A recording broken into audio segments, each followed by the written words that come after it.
Hello and welcome to another episode of the Two Medics podcast. My name is Imran Lasker. I'm a consultant radiologist. And hi, I'm Thrusha Gunawardena. I'm a cardiology registrar subspecializing in intervention. You may have noticed my voice is back, but not quite back. I don't know. Can you hear that? It's not the way it used to be. Something's going on with it still, yeah. I was telling you, Thrusha, at one point I couldn't actually talk at all, like at all. And I was still trying to report and I was actually whispering into the mic get it. Yeah. What else was I going to do? I had work to do. I had any comments about my voice? Yeah, being like, well, actually, no, because you talk into it and then it just types it. It just records, right? Yeah, it does the recording and stuff. So actually, it was fine, but it was just, yeah, I think Rabia walked in a few times. Are you whispering? I was like, that's because I have no voice, but I still have to work. And she was like, just is very sad, isn't it? Like, yeah, it is a bit, isn't it?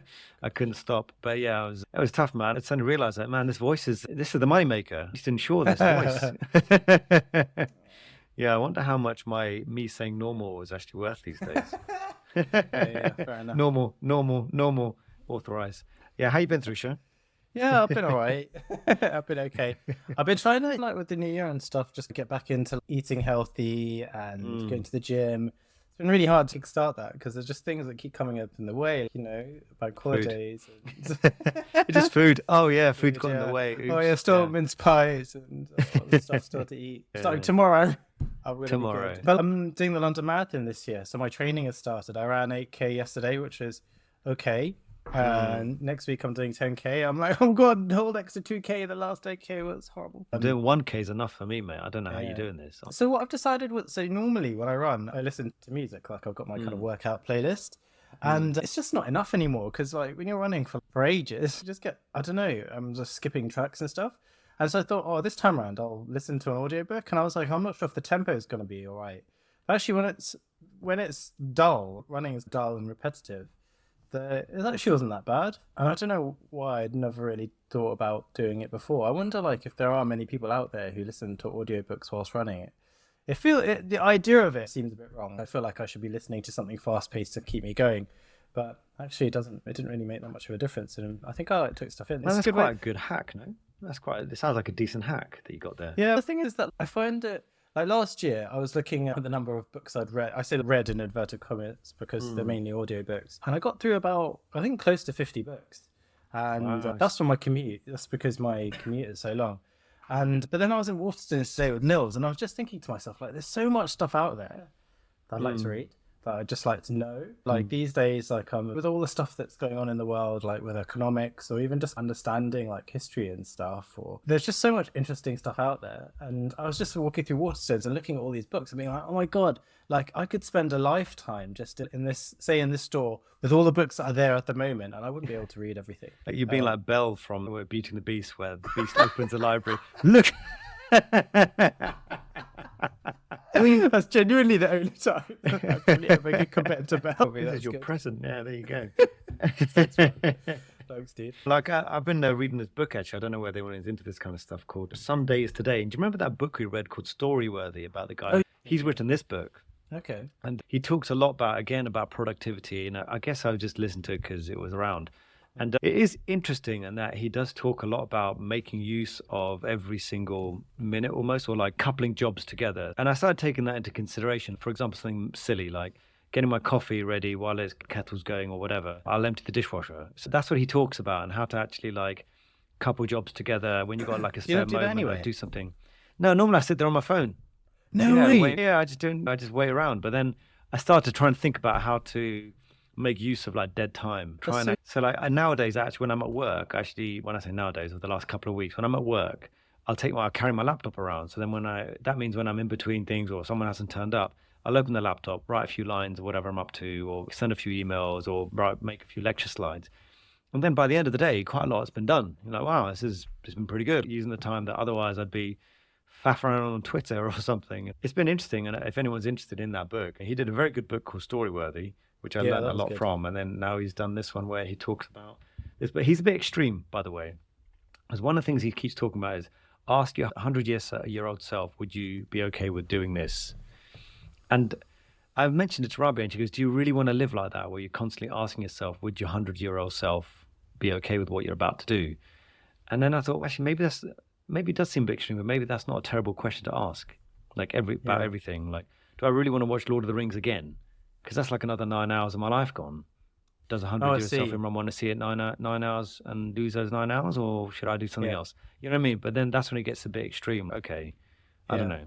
So like Yeah, I don't know. What do 100-year-old you think? you will be like, you should be in the gym or something, or Yeah, should we be just brushing make your use teeth. of those few seconds. Yeah, just something like something. Yeah. He's so extreme that I think when he's brushing his teeth, he will like balance on one foot and then the next foot because he's Yeah, I heard do that that. like Calf working. Oh, raises. really? Yeah.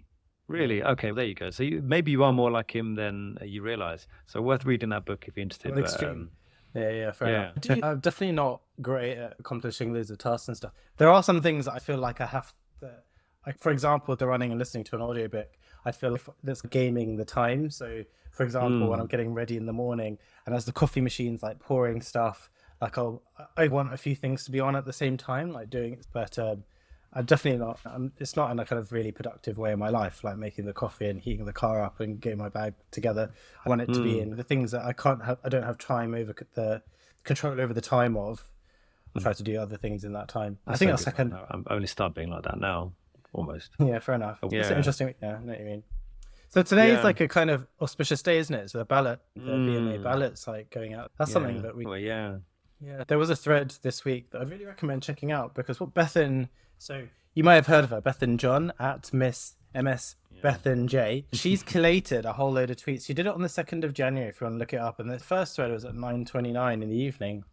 And she's basically put together loads and loads of different accounts of why the NHS is, like people would say, and we were joking about this, I think last week or maybe the week before, about how I think we say it's at breaking point. And now most people are like, actually, now it's just broken. I see like loads of emails now, which are like a critical incident and whatever, and the kind of areas where patients are just in ambulances, just being triaged in ambulances and not having anywhere to put them and stuff. And so like amongst the thread, I think like the kind of one of the headlines was this statement from the president of the Royal College of Emergency Medicine, who said that up to 500 people a week are now dying because of the delays. This is an astonishing number, don't you think? It's Because crazy, I was isn't thinking about this number and I was thinking to myself, is there anything else where 500 people a week could be dying that anyone would find acceptable? Yeah. Can you think of it? Like if we said, because I remember Coronavirus. knife crime, exactly, or knife crime was a big deal for a while. I don't know whether it's still, I haven't looked at the statistics, but knife crime was something that was coming up a lot. And then it was coming up in the news. And let's say we found out that knife crime was causing 500 deaths a week. Man, there'll be an uproar. Or let's say we're being attacked by something or someone or some sort of entity and 500 people a week were dying because of it. How much of an uproar would there be? Like people would be doing everything under the sun to make sure that this was not happening anymore. But I don't know whether it doesn't fit the general rhetoric of what people are trying to achieve, that this is just not a thing. Like people are just walking around like this is, happens. 500 people dying a week. Avoidable, no? Any other thing that, car crashes, food poisoning, anything that could cause that would be a big uproar. You'd do something. But why is it with the NHS that, I don't know, it just doesn't seem to strike the same kind of chord as anything else that could take those kind of people out? It's a horrible situation, horrible. No, it's interesting, isn't it?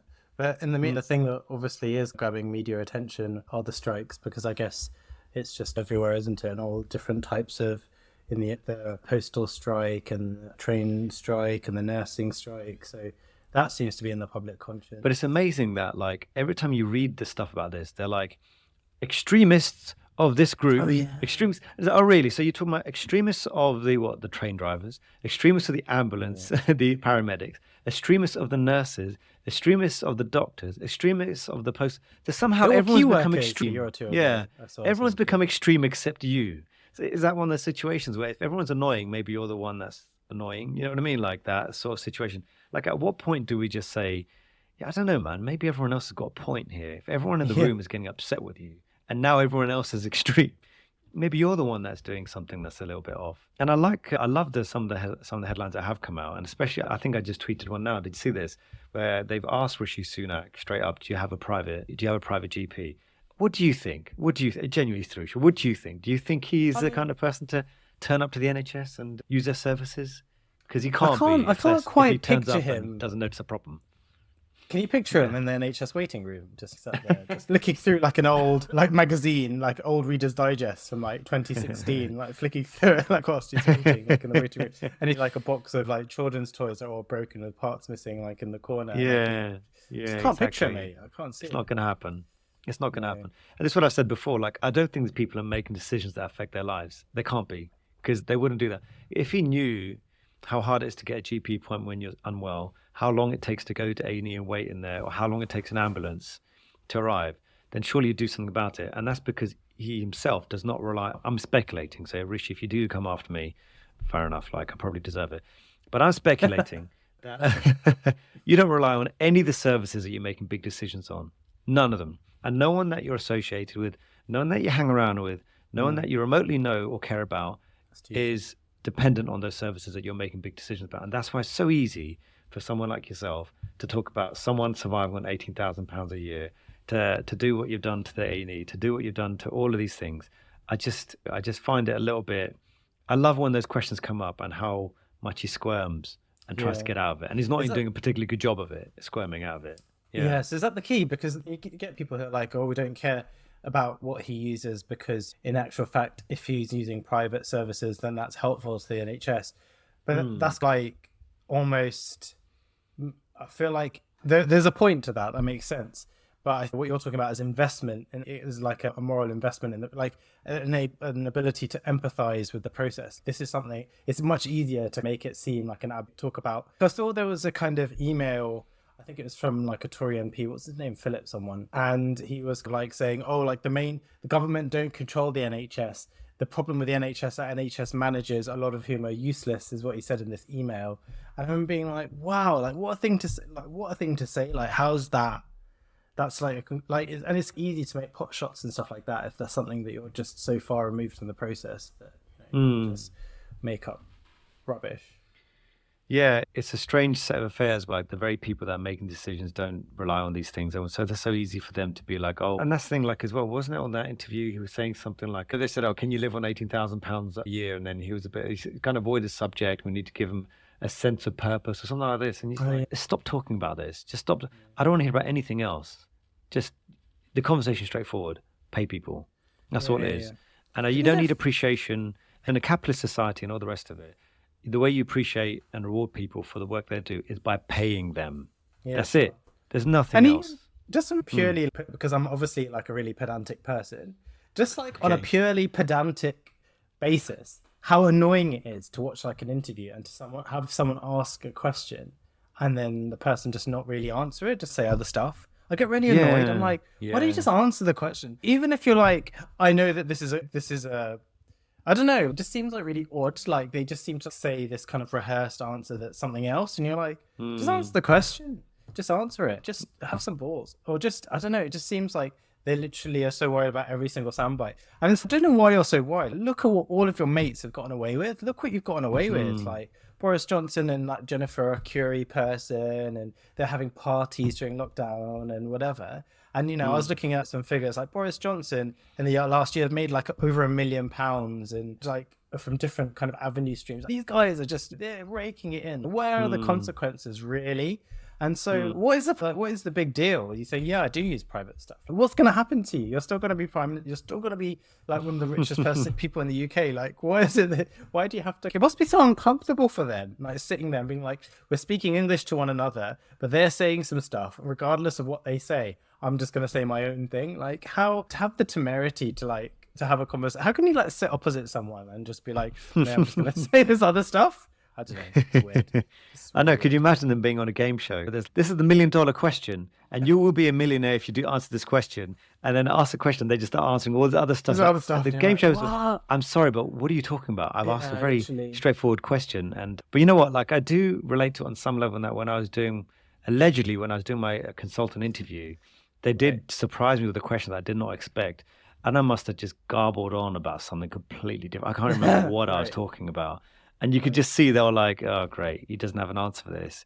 But I was lucky that we're not lucky, but there was no one else applying, so what are you going to do? You're shoe in. Go and ruin that. Exactly, yeah. Yeah, fair enough. So there are a few other kind of topics this week to go over some of the... I feel like there are some really difficult accounts out there, as in stories about what's going on. We were saying, weren't we, beforehand, that this is really depressing and how much of this do we need to go over for people? Because I must say that like it is depressing to see it on Twitter, and it is quite. I find there was a tweet from my god, Aoife Abbey, who was saying, so it took me all of Christmas break to pick my brain up off the floor and just go for a run. Now I'm back at work tomorrow, and unsurprisingly, info coming at me via the various WhatsApp groups, social media, news, and what I just know suggests another darkness is looming. How are people managing this? And like social media, just being exposed to it and stuff does amplify it. It is quite depressing. Like, do you find it depressing actually? Yeah, big time. I think one thing that really got me, I'm not trying to put another tweet together with this whole rhetoric, is that I think Shella Imtiaz Umar, she tweeted, anti-GP violence, abuse and aggression continues unabated. This is our waiting room at Wilson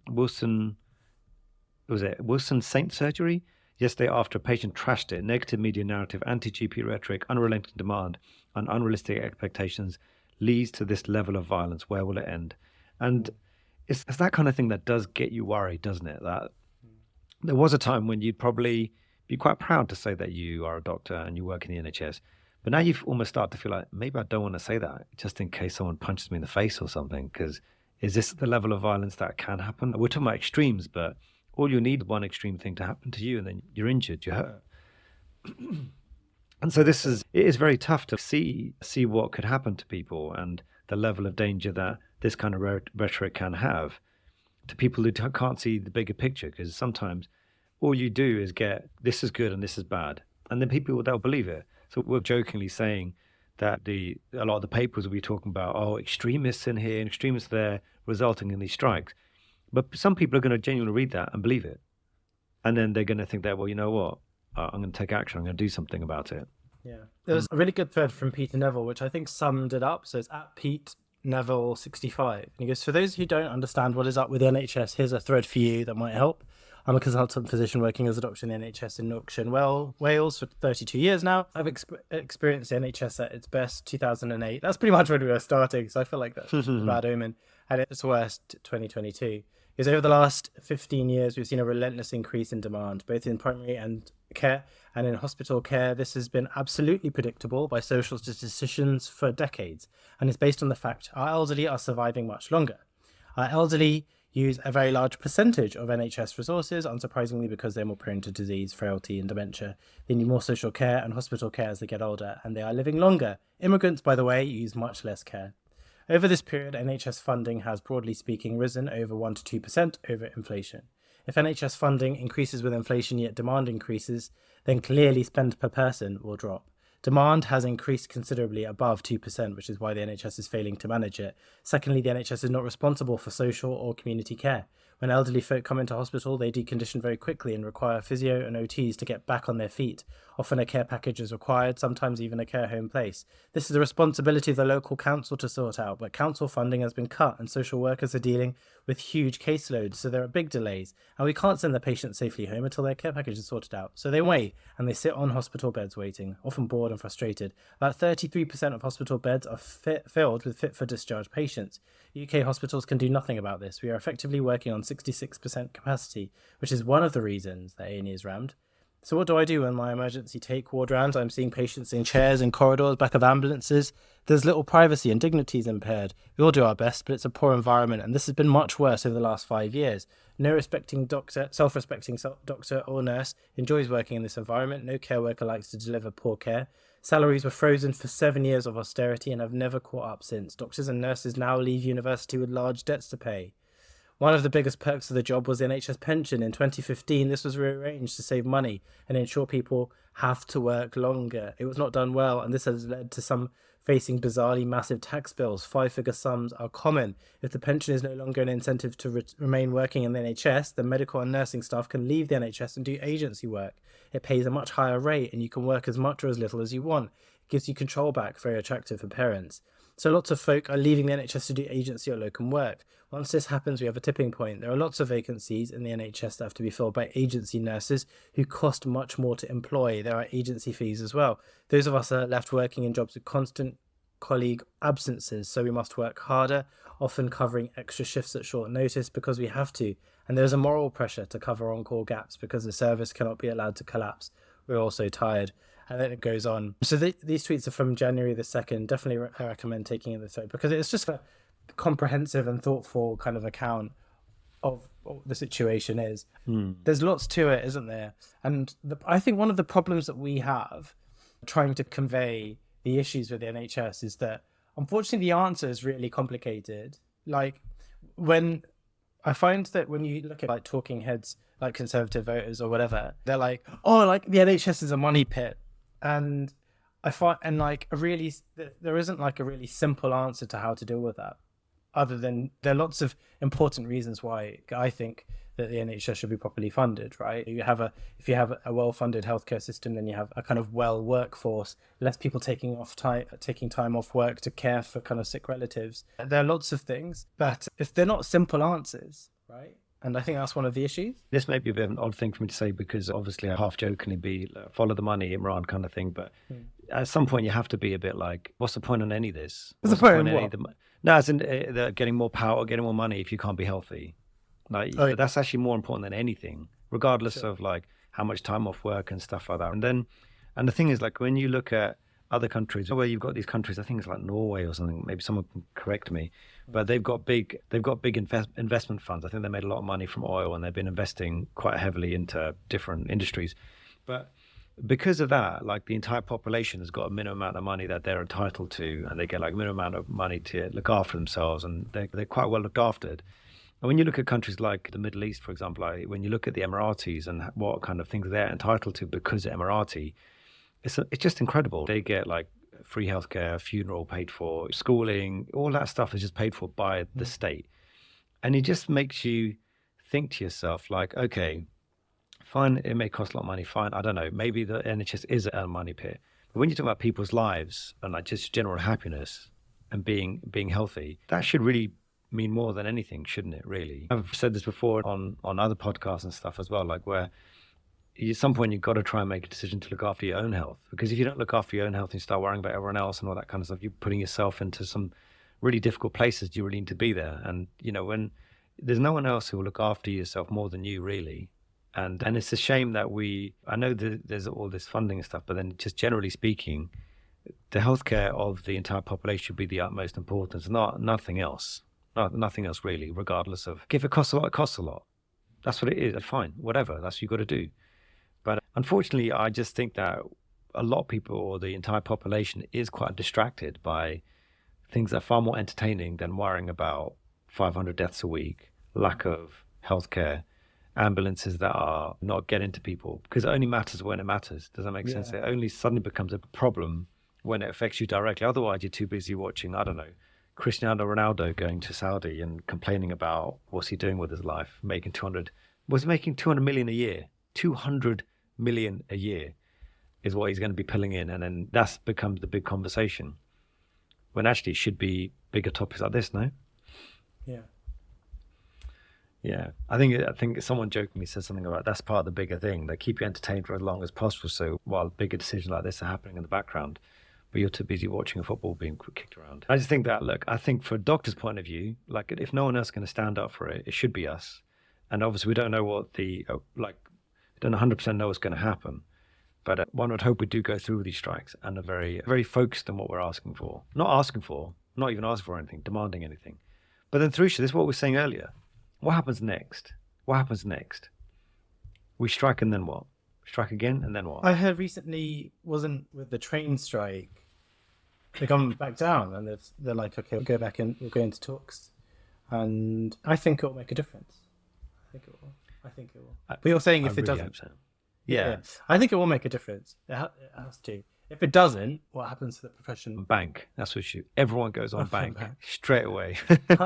Yeah. Problem is, I think for trainees, I think it's difficult, isn't it? And I was saying to you before, there are like rota gaps and stuff that aren't being filled. And I think the amount of the situation in the NHS, regardless of our pay, is bad. Even if you took the pay out of it, like the situation with the just sheer number of patients and stuff, there are the amount of burnout and people taking time, being off sick and all that stuff is just crazy. There's so many rota gaps and stuff. And you're saying like, what does it take for people to change careers? I think from more junior colleagues, they certainly are like talking the talk about leaving the profession in a way that I don't remember doing when I've found things hard as a much more junior trainee. I can only go on what they're saying, which is essentially that they're going to just take their talent and go into other careers, whether it's pharmaceuticals or just going to another country or going to different careers altogether.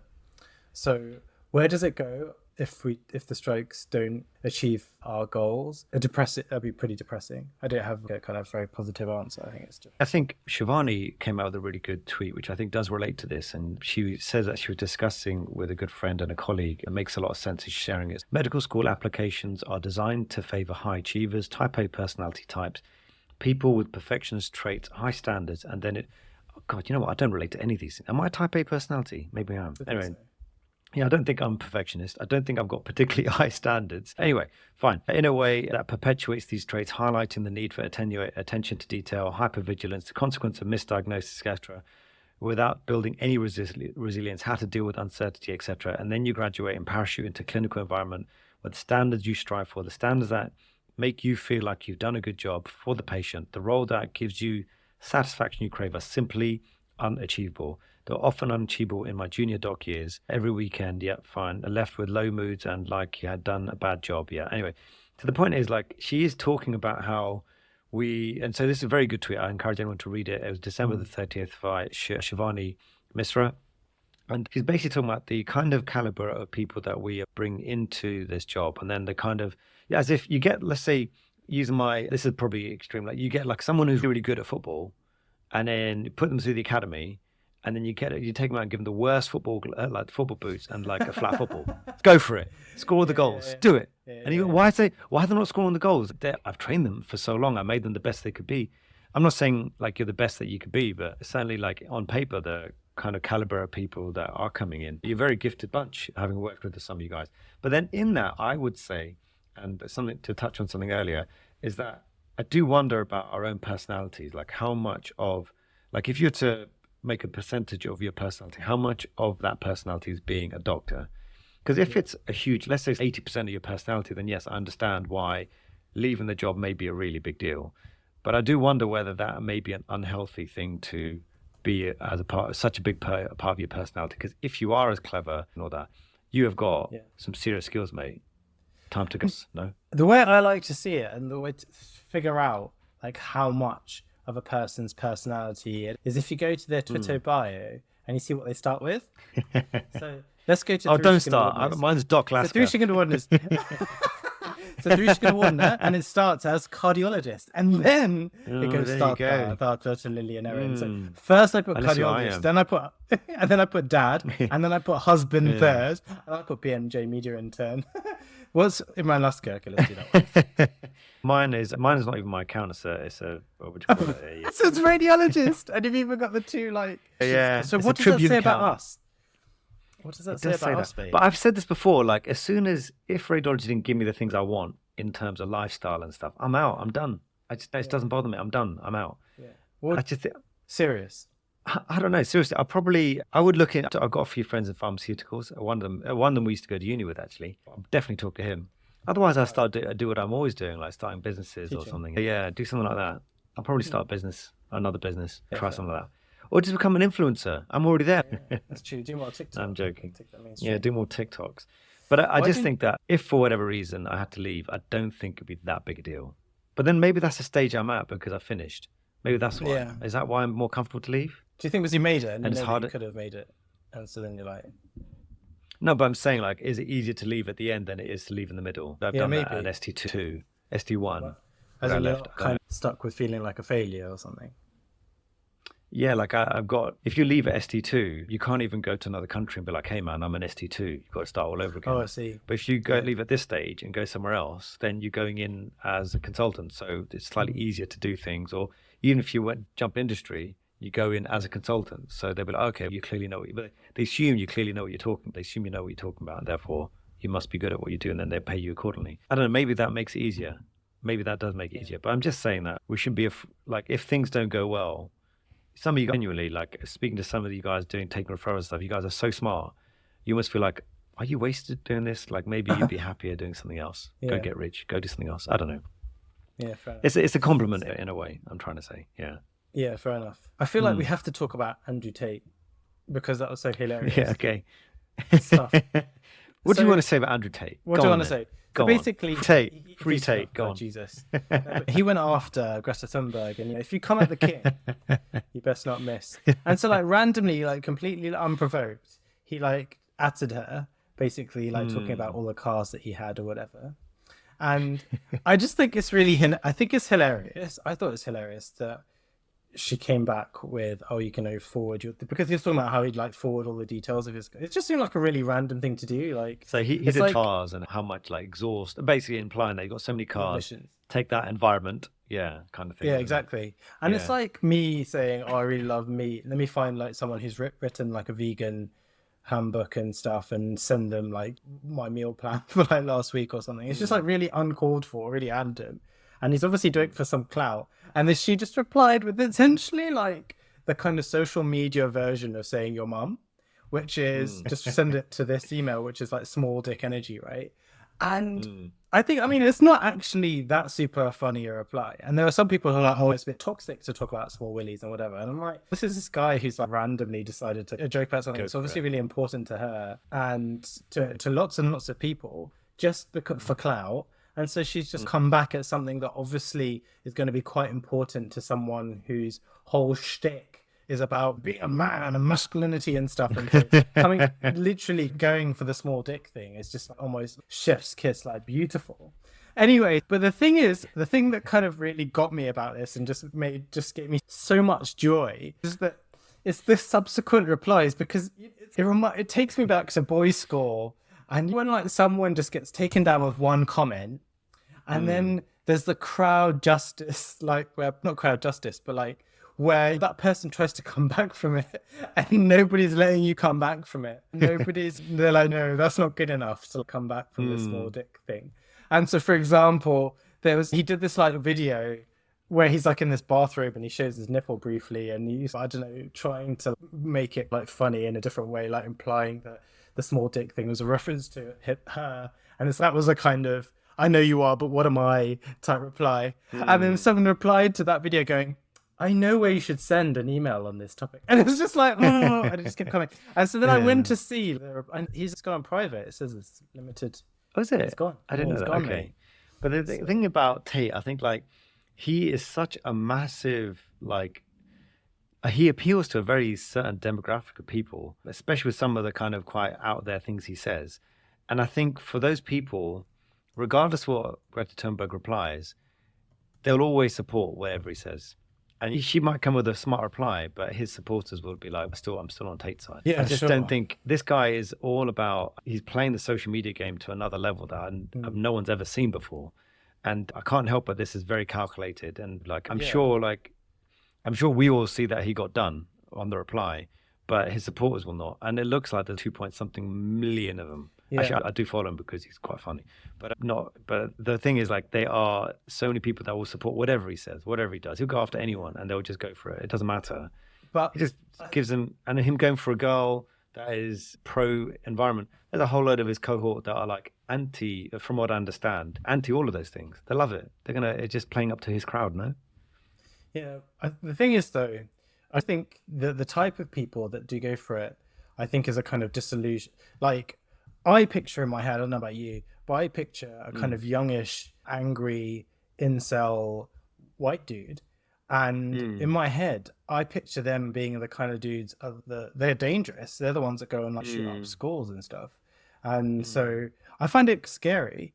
And like, he's literally like, when people have asked him, I absolutely am a sexist. I absolutely am a misogynist. These are like actual quotes. Like, and it's like a dangerous enough world for a woman to be in. You've got these kind of like angry kind of 16, 17, 18, 19-year-olds who are like watching this stuff, and kind of a lot of the incel stuff is about, it acts like they are owed, they're owed sex and stuff, essentially. And so I just worry about, and then the discourse went off, didn't it? There was Jess Phillips, the MP, who was like, I've like purposely don't know anything about him. And so then there was this whole thing about, can you just ignore people like them? If you just ignore them, will they go away? But as you say, there are going to be people who listen to that stuff. So then And like, how seriously do you take what he's saying? The other people who are potentially dangerous are going to be taking it seriously. But I guess, look, okay, he's kind of come off socials and he's been arrested for some alleged crimes and whatever and stuff. Maybe if karma's a thing, then. But I think this is an interesting topic in general, and I don't know why. Sometimes, the algorithm hits you with something, and you think, why am I interested in this? I'm not interested in this. And then you start watching and say, yeah, algorithm, you got me this time. So I don't know if you know about Logan Paul. Have you seen what's been going on with him recently? No. All right. So there's a guy called CoffeeZilla and does these like long kind of form documentary, investigative documentary things. So he did a expose kind of thing, which is really quite fun to watch. Actually, a 3-part thing going into Logan Paul because Logan Paul was pushing some sort of cryptocurrency called Crypto Zoo, and pushed, and loads of his followers put loads of money into the cryptocurrency. Right. Suddenly went quiet. And it's been like a year and nothing's going on, right? Yeah, and so basically, but this is not the first time stuff like this happened. There was something else he's done. There was something called Doink Coin or something like that. He pushed, and suddenly, so he's been pumping these coins, and then it looks like in the background, he's just been like keeping loads of money. But the thing is, on this one, what was really hilarious, because he got caught out clearly for attempting to try and do another pump and dump scheme, which is apparently quite a common thing amongst a lot of influencers to try and get money out of their followers. And then he replies to CoffeeZilla with a long video calling CoffeeZilla a liar, but not really denying anything. And then goes on a podcast and rabbits on about how he's the victim, even though he didn't make any money, even though it looks like he pretty much tried to take lots of money. Did you see? Wait, so is Logan Paul not the guy who keeps challenging people to boxing? Yeah, his brother is as well. No, his brother mainly. So he's got Logan Paul and what's the other guy? His brother's name. I can't remember his name off the top of my head. So the little brother thinks he's a boxer. Oh, that's his brother. Okay, fine. Yeah, but then Logan Paul did fight Floyd Mayweather. I thought they were the same person. They're just like no, they're brothers. But then the thing about this was like the reason why I bring it up is because Logan Paul has got such a loyal fan base that even though he's, as far as we can tell, he's tried to scam his followers at least twice now on cryptocurrency scams. Yeah, and had another one. He's still got that following. He's still got people buying into him, and he's done his big apology video, and you just know that of the 20-something million subscribers on his YouTube channel, the vast majority will probably hang around, even though so many of them got completely done out of thousands and thousands of dollars. And it just makes you wonder what kind of world we're living in, where there is literally no comeuppance, and like the memory of people is so short. Yeah, these guys can just get away with it. Do you reckon now these people are taking the place of, you still get them, like the TV evangelicals, but the evangelical people of like previous, like the boomers generation, they had those people, the people who would be in churches stirring people up and then say, I'll perform this miracle or I'll do this miracle. You're just going to give me this money. I remember seeing there's this like video of this TV evangelical guy going, coronavirus, I will blow you away. And he's like all this noise, like he's going to get rid of coronavirus. And the coronavirus was still there. But I just wonder now, because obviously the kind of younger generation perhaps are a bit more skeptical about religion, but perhaps like the people who would otherwise have gone along with those idiots have gone with these people instead. But then like, so they have always existed, but like in different forms, and it makes you wonder. You're completely right. And in fact, believe it or not, years ago, before Piers Morgan was a Piers Morgan that we now know, he used to do their newspaper. He used to be an editor of a newspaper, and I think he did a documentary on the idea of fame. And I remember watching. I didn't know who Piers Morgan was at the time, but his whole thing was actually very interesting, because he was talking about how, in the absence of religion, where exactly what you were saying, the idea of heaven and hell, the ideas of like priests and stuff telling you what to do and not do, is now gone, because people don't really believe in that stuff anymore. So the closest to heaven or hell that you can get in this world right now is to be rich and famous. So when you've got people who are rich and famous, they take up all your interests. You actually have groups of people who are so evangelical about the rich and famous person that they follow, that identify as Loganers, I identify as a Tatey or Tate, whatever. And so their identity is actually relating to the famous person. And they end up becoming almost an organized religion on their own. And this is the issue that I personally feel, in that what happens is that there's a Black Mirror episode, I think episode number 1. In fact, episode 1, series 1. And the idea was that like if you pedal along long enough, you might end up going to this, you're pedaling and trying to make money. And then if you pedal enough, you'll make enough money to go on to what looks like a X Factor style show. And then you show whether you're good. And if you're good, then you end up becoming super famous and out of the whole running on the treadmill. And I thought it was a really good episode, because I felt as though what's happening is that you're being sold the dream that you may become rich and famous one day, possibly. If you keep trudging along, you may become rich and famous. And so when you've got someone like Logan Paul who becomes rich and famous, they're living the dream that a lot of young children would like to live. And by looking up to him and aspiring to him, you're giving him the life that he has. So he's giving you that dream that I'm just a normal guy. I was a normal guy. I was just making YouTube videos, and now I'm living this. And because he's shown that dream to so many people, they buy into that and start basically enabling him to live an even more extreme life.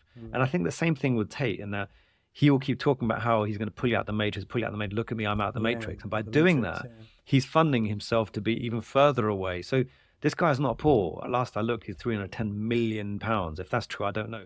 But he's going to be very rich, whether it's hundreds of millions or not. And so 50 Cent, I think recently, he got done because he went to court over doing something, and it turned out he wasn't as rich as he claimed he was. And so his valuation went down from hundreds of millions to like in the tens of millions. But the point was, what he was doing was getting gold necklaces and stuff and melting them down and making a new gold necklace and pretending he was buying new ones. And a lot of the stuff was rented, bought, or leased out and things like that. He wasn't as rich as he claimed he was. And that's the point. This stuff perpetuates itself. Like, the more flamboyant and rich that you show, the more flamboyant and rich you become. And that's the thing with Logan Paul's and his brother and all these things. They're showing you, oh, you could become a boxer too. You could fight Floyd Mayweather too. And by doing that, they make themselves become richer and richer. Yeah. But, sorry, the one last thing about this is that what's so amazing about Logan Paul and watching what happened with him, because I got really into it for some reason, that he was completely unable to see how he messed people over, and was completely showing himself, he was convinced himself that he was completely innocent. And only recently, over the last day or two, he's come out and finally apologized. But what made him apologize was the public backlash. He must have noticed that his Twitter was getting annihilated. His YouTube comments were getting annihilated. And so that's what makes you realize that maybe social media is something that you should really be in when, force for good, but also you worry about the mental health of people that are so pushed by their public opinion, like what people are really thinking of them. Like, they're watching these comments and it affects their life. It affects their life. It really does. It will affect their day. It will affect their behavior. Because if he didn't get the negative comments, he would have done nothing. He would have just carried on. Because of negative comments, he might be thinking, I need to save my thing. I don't want to be cancelled. And now he's coming out with apologies. He's going to say he's going to do things right. I think, anyway, I find the whole thing so fascinating and a bit worrying. Yeah, a bit worrying as well. I guess one of the reasons why I find it particularly, I find the whole kind of the discourse on it, I think I take it personally, is because of the whole notion of masculinity. And I think partly because I know that my entire life, like, I've never really fit in with the kind of traditional ideas, I guess, of what's masculine. Like, I don't have a particularly deep voice, and I kind of liked girlier stuff. And I guess that kind of macho chat that I just see more of now always makes me feel a little bit like I don't know what the word is, but I kind of put this video in that I thought was really cool. There's a TikTok from Neil Szyminski, and he basically was talking about how I think you hear a lot in the kind of public discourse in general about, like, millennials. So when you get called snowflakes, I felt like that was a kind of more generalized perpetuation of this toxic masculinity thing, which is basically about being sensitive, or being, the whole idea about being a snowflake is, the implication is that you're somehow, like, fragile. But I think it was a kind of backlash to hearing people's feelings and the kind of embracing LGBTQ plus population, just how our generations, the subsequent generations are being more sensitive to different things, so, like, the language and the way that we speak, and then the kind of these very kind of macho influences are almost like a backlash to that. And then there's this whole discourse as to whether this is like a new thing. And so this professor, he talks about how people have talked about the loss of masculinity since the time of Hippocrates. Like, Hippocrates was talking about it, and then he's showing, like, newspaper articles from, like, the 1800s where they're talking about how speaking in public speaking is like a feminine quality, and, like, all these things that we just would think is funny now. They were used as examples in the past as, like, the loss of masculinity. Like, what is masculinity? And one of his points is that the idea of kind of sexuality and masculinity changes. It's a reflection of society. And someone else was pointing out to me not long ago about how the color pink was generally thought to be like a boy's color in the kind of war generation, whereas now, like, the idea of a man liking pink is thought of or portrayed as like a feminine characteristic.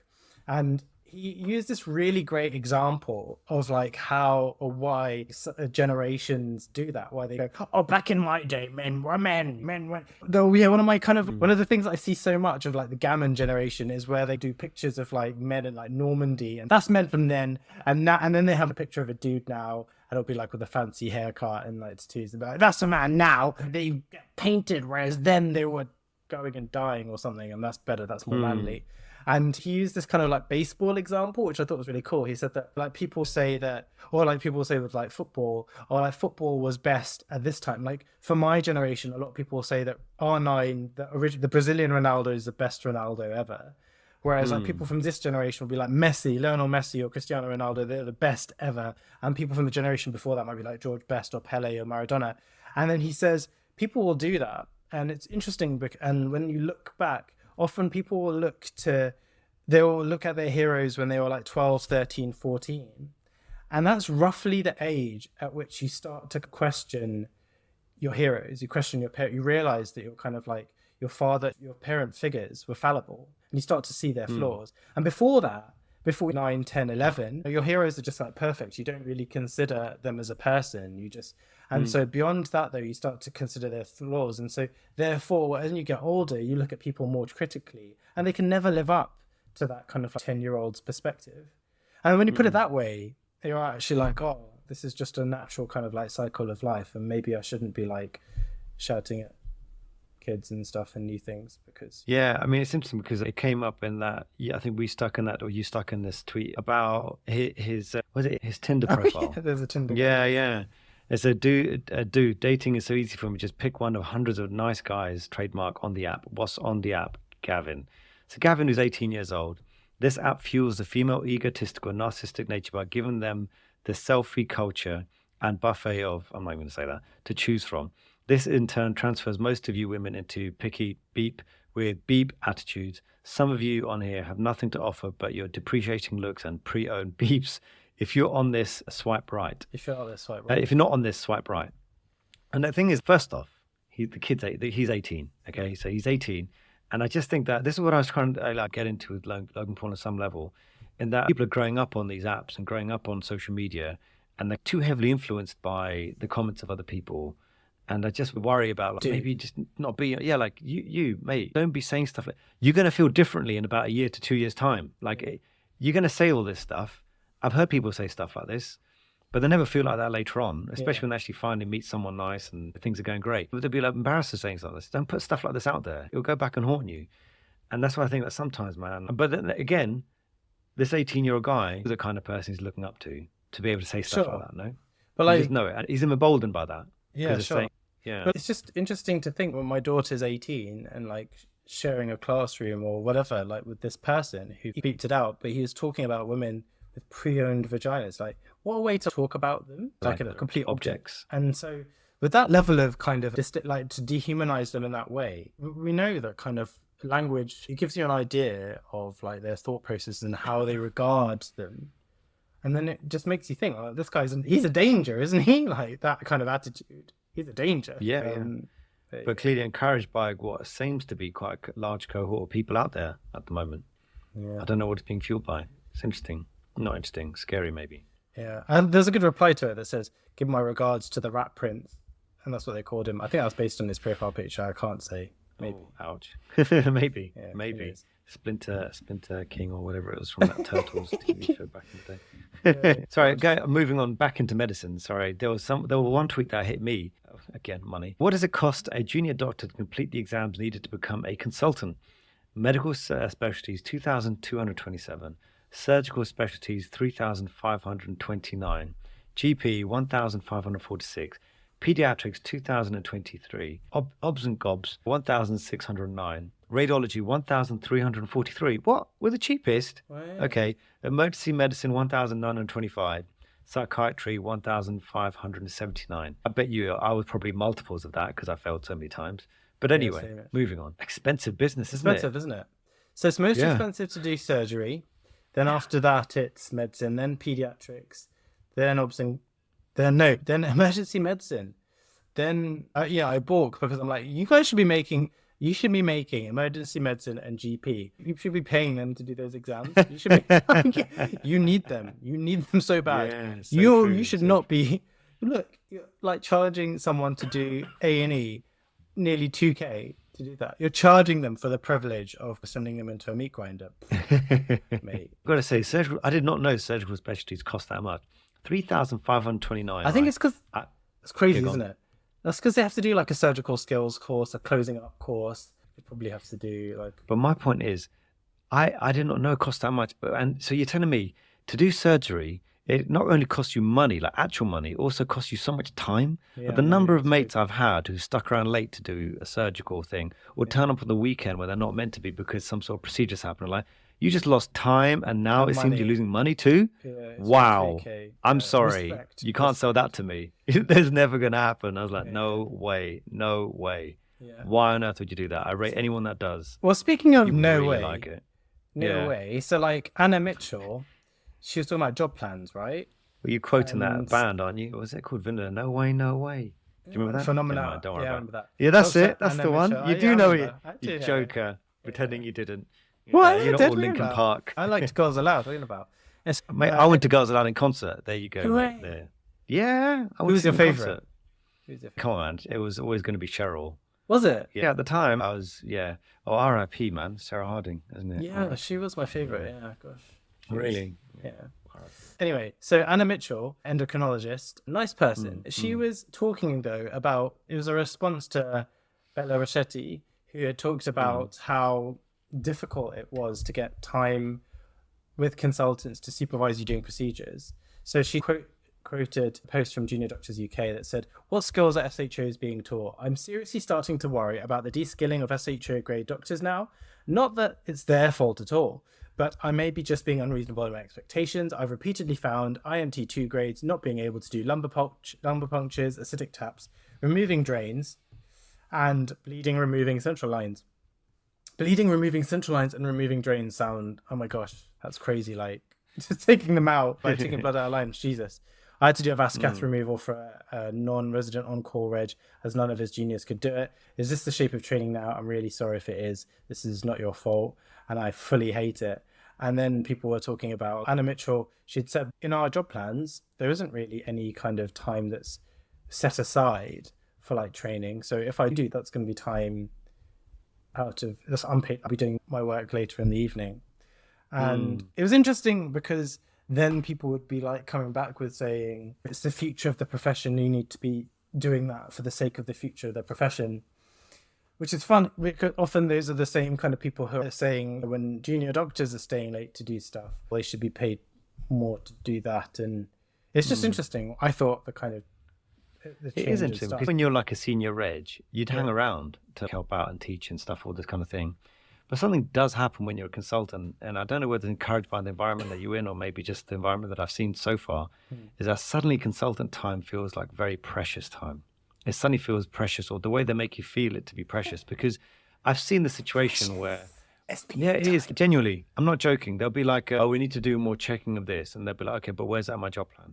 That'll be the first thing they'll say. Where is that in my job plan? If it's not my job plan, I'm not doing it. And I'm not saying, I'm saying I've seen it a lot. I've seen that a lot in multiple places where the argument for not doing something is because it's not in the job plan. If you want me to do it, then let's put it in the job plan.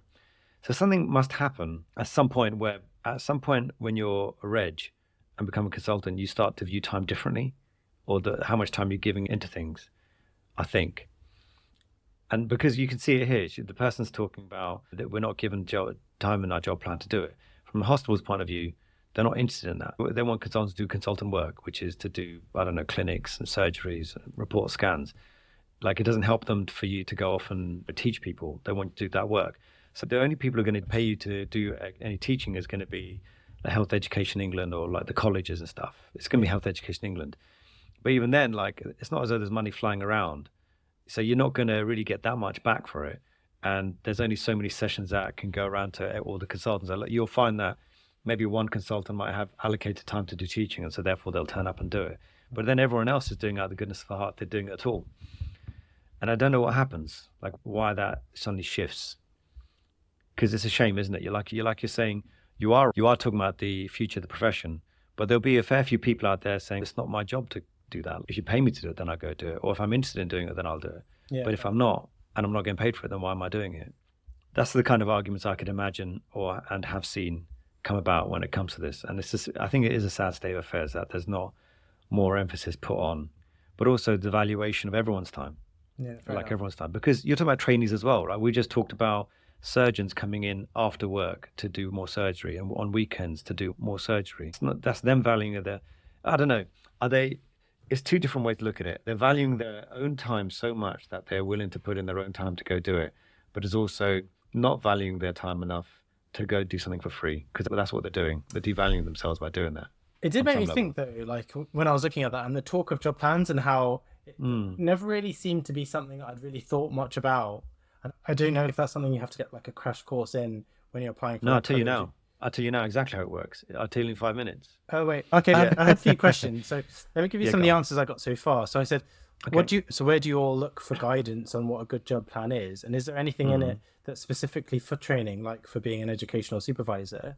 And one of the replies I got was a standard full-time substantive tends to be 7.5 DCC, which I thought was, is that direct clinical care? Yes. And then direct clinical contact. And then she said, and he said, and 2.5 SPA, which is what, special? Yeah. I'll tell you what that is in a minute. Yeah. Okay. What does that really mean? And so do you get, when they say 7.5, do they mean that's 7.5 units of something, and that is how much money? No, it's not. Your consultant salaries, according to whatever the consultant salary is on the NHS website, based on a 10-session job. 10-session job takes up an entire week, which basically means that each session is a half a day, right? So 2 sessions so one session is 9 till, let's say 1, and the next session is 1 till 5. So that's 2 sessions in a day. And so what's actually happening is that you've got, as a consultant, you've got two types of work, quotation marks, right? There's one where it's direct clinical care. So I guess for me, in direct clinical care would be when I'm doing ultrasound, when I'm doing MRI reporting, when I'm doing acute urgent reporting, stuff like that. Right. And then you've got time baked into your job plan where you're meant to be doing admin work, because there's so much admin being a consultant. Yeah, obviously. And so basically what you're saying is that your average job plan would be 7 sessions. So that's how many, 3.5 days worth of actually being around, doing work, clinical work, being on the ward round, seeing patients, clinical work, surgeries, whatever it is. And the other bit is for you to make up for meetings, MDTs, personal training, like not personal training like going to the gym, but like training that you've got to do, personal development and stuff.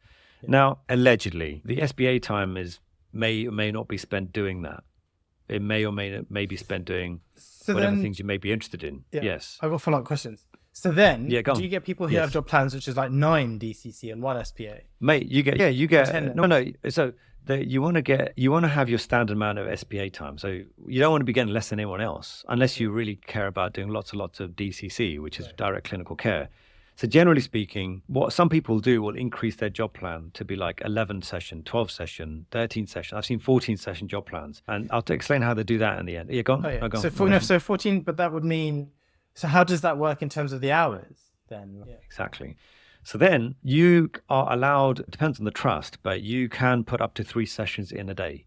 You can do, depending on what time of the day you start. So you may start at 7 a.m. in the morning, and that's 2 hours until 9. Then you do 9 till 1, that's another session. Then 1 till 5, and then you could do another 2 hours in the evening, so 5 till 7. Yeah. So what you'll notice is that there'll be some consultants who come in and do 3 sessions on the Monday, 3 sessions on the Tuesday, and maybe they'll just do the session so they end up getting a Friday off, because all you got to do is make sure you get 10 sessions in that week. Doesn't matter how you do it, just get your 10 sessions in the week. And I think you can generally do like a maximum of 3 in a day. You can't really go beyond that, because then you're looking at doing a 12-hour day, and then what about your on calls and stuff like that.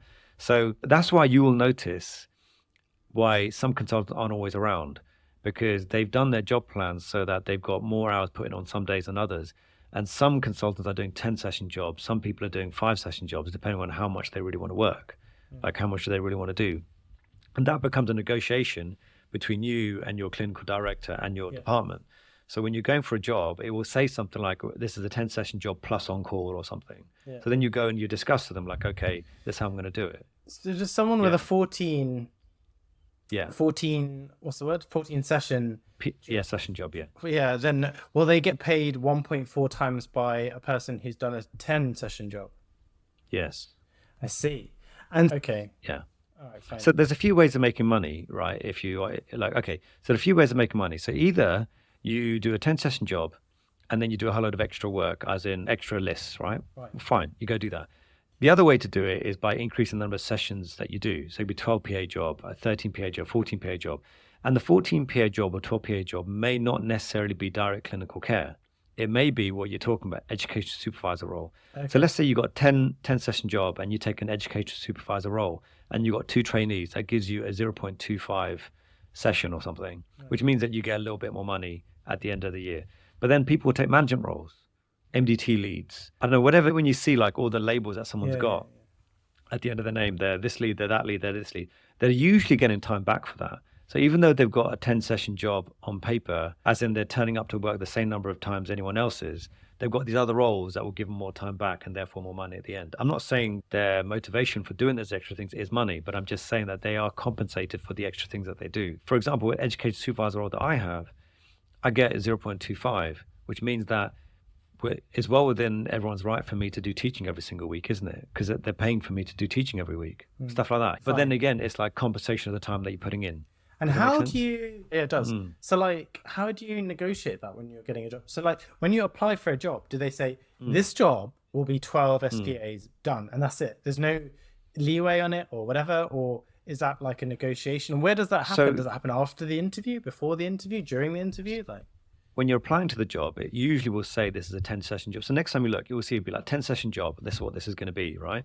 Now, obviously there can be circumstances where you come into the job and you got childcare or something, then you're entitled to say, look, I can't do this. I'm going to have to reduce my time. And in those situations, there's nothing, they have to do that. They have to reduce your time, whatever helps you look after your life. But if you don't have commitments like that, then it does become a negotiation at some point that you might say, you know what, this is not really working for me. I'm having to travel in a lot. Can I make an 8 session job? And you will have to accept that you will take a bit of a pay cut. Now, I don't know if you remember, a while ago, we were talking to each other about consultant jobs and why someone would persist to be in the NHS, even though they've got such a booming private practice. yeah. And how is that even possible? So the reason I said on that time, and this may or may not be true, but you can make your own decisions, but usually you'll see that the big shot people are still in the NHS, maybe for half a session, like half a day or a day. And they're doing that, I think, personally, because it helps them with revalidation and yearly appraisals and stuff, right? But then they've clearly got so much private practice that over the years, as they become more and more senior, they've negotiated again and again to reduce the number of sessions that they're doing so that they can go off and do their private practice. And now they can go off on a Monday. Because you can't have a session that you're employed in the NHS and go do private work. You'll get completely ruined. And that's just a dishonest thing, just fraud. But you can reduce the number of hours you're doing to make, let's say, 8 PA job, so you have Monday off, so you can go do your private practice.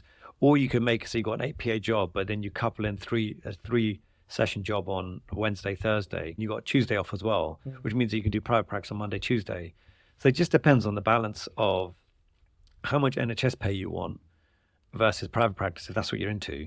Or if you just want to make money through NHS, how many sessions you can pick up, be it through DCI, direct clinical care, or through various other roles that seem to pop up, college lead, radio, whatever, yeah. So say if you decide, you mentioned the childcare example. So say if you go into a consultant job and it was offered at 10 and then you decide, oh, actually, and then you're like, oh, I want to do like this private work here and childcare there. So I want to reduce it from 10 to 6 PAs, whatever. Who is it that you go and speak to change that? And how often do you change it? Well, you can change as many times as you want. It just depends. That's the thing. Like, the thing is, it is difficult as a new consultant to walk in and suddenly drop your job plan without having like a decent explanation for it. It's very difficult. They'll be like, hang on, we just employed you. We employed you on a 10 PA job. What's going on? You can't suddenly just drop your sessions. So generally speaking, people work for at least 5 years before they start trying to negotiate their job plan, depending on what they want to do. But obviously, like I said before, if it's a childcare thing, then you can't. You have to. If you've taken a 10 PA job and you realize it's not working, or something's happened, like you got to care for your parents or something, then you're entitled to drop your sessions. But then the cost is that you make less. You'll make less, because if you go from a 10 PA job to a 5 PA job, you make half the amount of money that you used to. But that may be something that works for you, which is fine. There is a lot of flexibility when you're a trainee. I remember when I first went in and I was getting the consultant job, I think someone mentioned, which days do you want to work? And I thought, what do you mean? I thought I work every day. what are you talking about? Yeah. I thought that's what people do. But then it turned out, no, you can put your job plan so that you don't have to come in every single day. You just work longer days on some days than others, or maybe even come in on the weekend or something. And so there's a fair bit of flexibility there. And I think I've pretty much given all the advice that anyone would require. You don't need to go on a course for that now. I've done it. Yeah, thanks, mate. I appreciate it. I hope that was useful just for some people out there. I certainly learned a lot. That was good. Cool. All right. Okay. So should we just finish on some festivals, or was there something else? Yeah. Do you want to read the first one? Okay, let's go for this one. I think this one I quite liked, actually. My amazing wife took me away from I think it's because oh man. Okay. I was about to say so far away, but it's not. Okay, so I'm going to be 40 this year, everyone. My amazing wife took me away for my 40th birthday. The holiday house was amazing. And looking forward to some peace and relaxation, I assume. I walked into the next room, and my entire family was there. Instead of being delighted, I very audibly said, for beep's sake. Could you not relate to that? I was like, I can actually, yeah, totally. And I saw it, I like read it out to Joe, and I was like, I could so see this being me, especially if it were my in-laws being there. I'd be like, bro. But what would you do? Would you actually say it? Would you be just like, keep quiet, walk out and just scream into the pillow? I could, yeah, I don't know. Can you imagine? But I could feel like, I almost felt like in that tweet, I felt that person's joy at where they were, like the place of joy, and then suddenly to have them like snatched away. And I could feel like in that moment, that sudden change, like being dunked into an ice cold bath. It could maybe utter a swear word or two. And this other festival one is, whilst fighting, one of my children broke a window. 20 years later, they still haven't confessed who did it. They don't know. I have a video from a security camera, and I'm revealing it at a perpetrator's wedding. That's a nice one. Brilliant. Love it. I think sometimes when I put stuff on Twitter about the children, like how much of it is going to still be around when they're adults, to be fair, could even look back this far. But it's stuff to keep back and embarrass them with when they're older. I wonder, can you think of anything that you might keep in the kind of banks for this? When they did something? No, I can't think of anything right now. The thing is, at this point in time, I think my son, he's got to this age where he's funny. You just saying the word poo is funny. Yeah. Everything's about poo all the time. Poo is quite one funny. day I was a little bit like, one day I said to him, he said it again. And I said, what did you say?